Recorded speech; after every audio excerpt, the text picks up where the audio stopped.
Welcome to Red-tastic. Story 1. Am I the a-hole for leaving my niece and nephew stranded on an island because I was high? My family owns some cabins on a lake that we go to during the summer. Some family members also use them to hunt during the fall. One of the cabins has been in the family for many generations and is on an island with reliable electricity but has running water, and it has non-perishable foods in it always. For reference, I am 21. This year, my sister and her husband brought their 3 kids up to the lake, 2 boys 11 and 14 and a girl 8. Yesterday, they took the kids in the motorboat into the island so the kids could swim in the lake, play on the island, etc. Apparently, after around 1 hour or so, the adults left. My adult cousin was with them as well and took the boat a few miles away to a restaurant and bar that's on the lakefront. They proceeded to take full advantage of the happy hour at the bar and got pretty drunk. This is where the issue began. Earlier that day, my friend and I used weed and shrooms, so we had been tripping a little bit.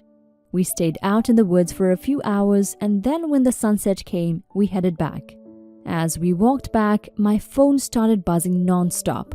I had like 20 missed texts and calls from my sister, older cousin, and brother-in-law because I didn't have service where I was. The first ones were asking me to go get the kids from the island as the bar had warned them not to boat as they were too drunk. Then a bunch of texts telling and demanding me to go get the kids, otherwise they would be stranded there, with a voicemail from sister and cousin yelling at me to get the kids. I called them ASAP. Sister told me the kids were still there, and I told her I wasn't okay with driving a boat. Would have had to use neighbors since I did weed and shrooms. She called me a disgusting junkie and hung up. So I got back home after this long hike through the woods, still a bit high, and my family was furious with me. My dad had taken a rowboat and gone across half the lake to get the kids, who apparently were wet. No change of clothes, hungry, no food had been brought to them, and terrified that they had been forgotten about. Obviously, I felt awful. My sister, brother-in-law, and cousin returned after brother-in-law sobered up enough to drive. I apologized so many times to my family. My sister had told the entire family that I was too high. I explained it was shrooms as she'd made it sound like I was doing heroin or something to get the kids, and that I had traumatized their kids and ruined the vacation. To be honest, I do feel like this was sort of my fault, as when my sister asked me if I had plans that day, I told her not really, so she likely assumed I would be home and able to get the kids from the island. My mom sided with me after hearing the full story, but my dad is still upset he had to get the kids. And my aunt and uncle are livid and accusing me of child neglect. I'm starting to feel like one, so Reddit, am I the a-hole? Edit. I was not expected to look after the kids that day. When I left, I told my mom and my aunt, who were sitting outside, that I was going to meet up with my friend and I would be gone for a few hours. Obviously, they did not feel like they needed to pass this on to sister, brother-in-law, and cousin, because why would they? I didn't say that I wouldn't have cell service because, to be honest, I didn't even know I wouldn't have service out there. My parents are not super judgmental and I don't abuse substance. Alcohol and weed a few times a month, shrooms maybe once or twice a year. So I don't think they would be angry just for using weed and shrooms. Another important thing to add is that apparently my brother-in-law and sister are telling other family members that they had asked me earlier to pick the kids up when they never actually did. Obviously, I feel awful about not being available to pick up the kids from the island, but in all fairness, they did not actually ask me to at any point. Otherwise, I would never have used drugs that day. They assumed that I would be available to get the kids because I am only 21 with no kids. So what could I possibly be doing all day? You're not the a-hole, OP.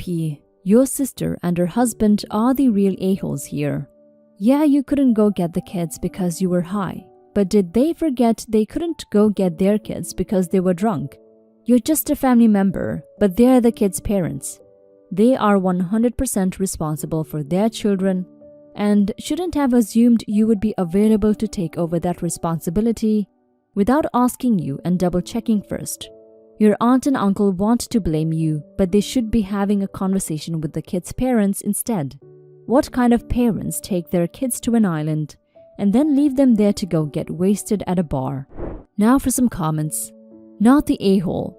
Your family left these kids alone on a secluded island with no way to get home and are mad at you for not somehow knowing to stay sober to get the kids without actually telling you that you need to get them.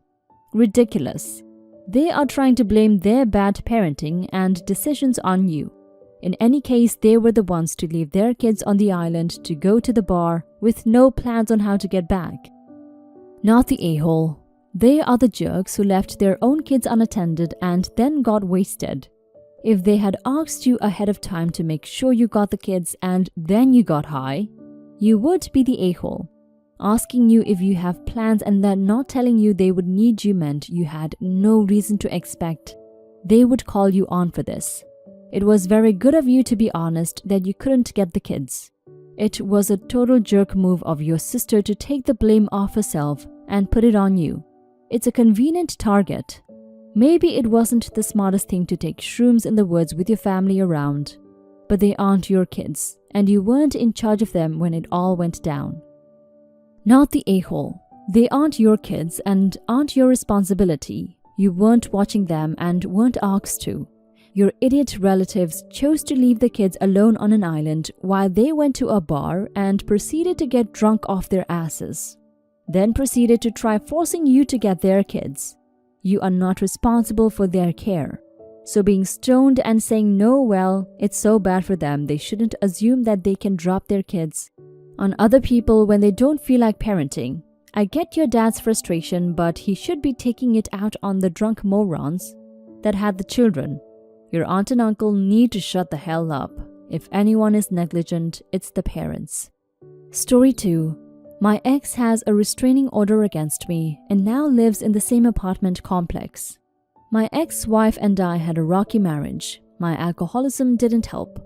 She pushed for a divorce. We lived together during this divorce and one day, I found out she was dating another man. I snapped and hit her pretty hard. I was charged with assault, spent 3 months in jail, went to anger management, and I was also issued a 3-year restraining order. This was 2 years ago. I have since sobered up, met a wonderful woman, and moved to a completely different apartment complex in a completely different part of the city, and never had any further contact with my ex-wife. I admit what I did was wrong. I paid the price. I have since re-established myself. My current woman, who I've been in a relationship with for 2 years, is aware of this background story, which makes things slightly easier. Well, unknown to me, my ex moved into my apartment complex about 5 months ago with her now new husband, who had always lived here. I did not know this. I saw her in the lobby just before New Year's. She greeted me. I was shocked and said hello. She asked me what I was doing in the lobby. I said I was just coming in from work. She told me that the restraining order is still in effect and I need to move out.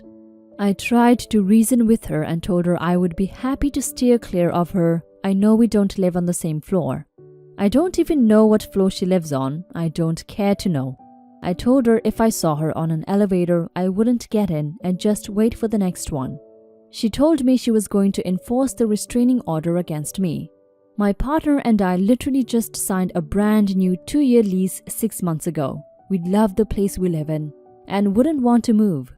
And it feels unjust having to move, incur financial hardship, because the person I had a restraining order against moved into my apartment complex. The reason why I'm bringing this up is because last night, building management was informed of the restraining order and told us we need to figure this out. Would she be able to force me out of my home even though I lived here before her? As long as I do my best to avoid any contact with her, which I'm perfectly fine doing, shouldn't that be sufficient? I work a really early schedule, and the fact is she was dating this guy and coming over to this apartment complex for the entire time I've been here, and we crossed paths, and she's been living here full-time for 5 months, and we just recently crossed paths. Not sure what to do. Update. The public defender that represented me was no longer practicing in the NYC area, but I retained a lawyer who was a friend of a friend who had experience in this area. My lawyer got references from my PO, employer, and AA sponsor. Our goal was to get the restraining order modified to a simple no-contact order, with no distance requirements so I could continue living with my partner. I spoke to the judge and told him my story, what I had done to correct my past transgressions. He reviewed my record. We submitted our references. During this period, I was crashing on a friend's couch so as to not violate my protective order. PO said I had paid my fines, followed all the rules, and never once had to remind me of my restrictions, and so forth, and said he was impressed by my turnaround. My employer said that I was always early, never seemed to be under the influence or hangover from anything, and even at our company functions was very open and honest about my sobriety and didn't partake in drinking.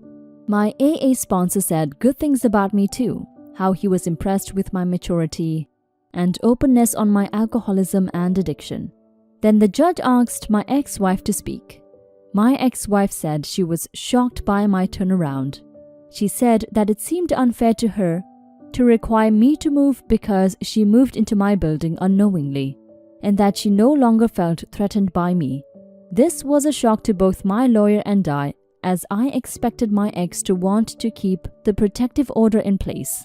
The judge said that he wouldn't modify the protective order, but lift it entirely as he felt it had served its purpose, and that based upon my references, my testimony, and most importantly the testimony of my ex, that he didn't see how keeping it place was benefiting anymore.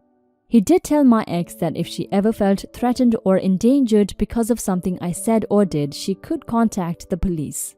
The judge then told me his main reason for lifting the order was to allow me to live in my current apartment, but advised it was a good idea to avoid contact with my ex, to avoid any potential complications down the road. He reminded me because of my past, it wouldn't take much to get another protective order put in place. I told the judge I had no intention of talking or contacting my ex, and I was thrilled that I don't have to move and get to stay with my current girlfriend. So over the course of this weekend, I moved back into my apartment with my girlfriend. I'm glad this was resolved. I'm glad with how things turned out, OP. I don't know you, but I'm proud of your turnaround. From what your ex-wife said, it's clear she was just trying to protect herself. And when she heard how well you've been doing, she changed her mind because she no longer saw you as a threat. You've paid the price for your mistakes and you're doing great now. I'm glad everyone, including the judge, recognized that. I'm especially happy that you get to stay in the apartment you love again. I hope you stick to the rules and not get in contact with your ex, just as you promised the judge, so you two don't have any problems in the future.